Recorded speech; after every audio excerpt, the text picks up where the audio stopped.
So a very exciting video, not one that I was prepared to do, but I did a poll on my Instagram last night and I was expecting only to do a little reel of what came off the lorry yesterday, but it seems like everybody would like a bit more information, so I'm happy to share.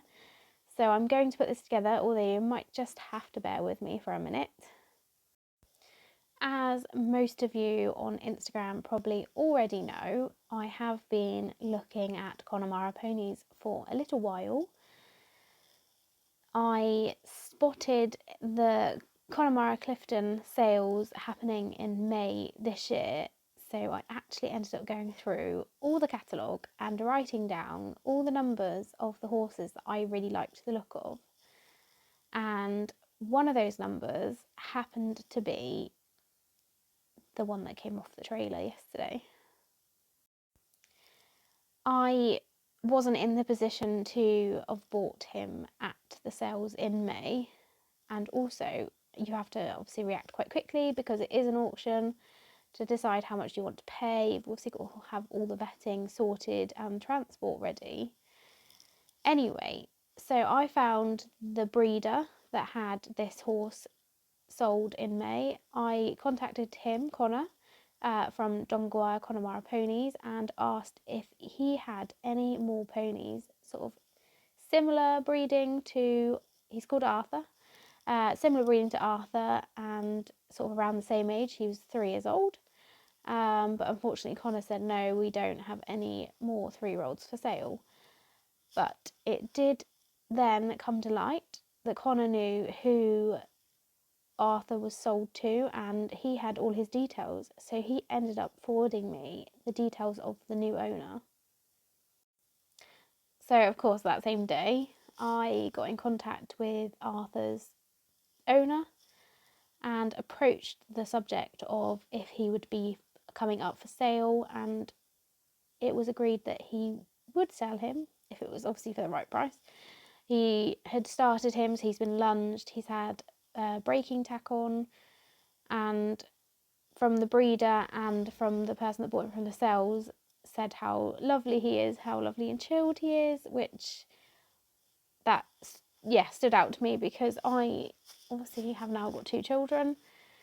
I need something a little bit more sane. I mean, I don't want something that's not enjoying life, do you know what I mean? But something that is going to be a bit more level-headed.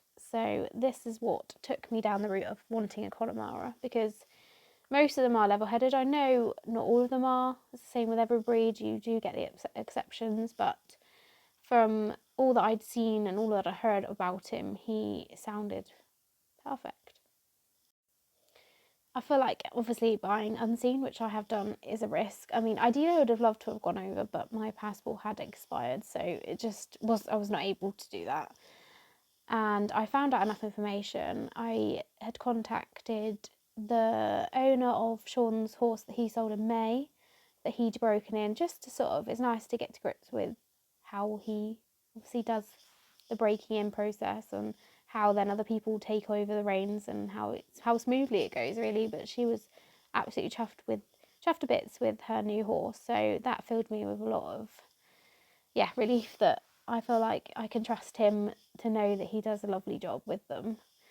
And also the breeder had sent me a lot of pictures of Arthur as a foal right up to sort of going to the sales, and sent me a Instagram of his full brother that is already in the UK. So, which was really lovely to see his full brother that's already over here.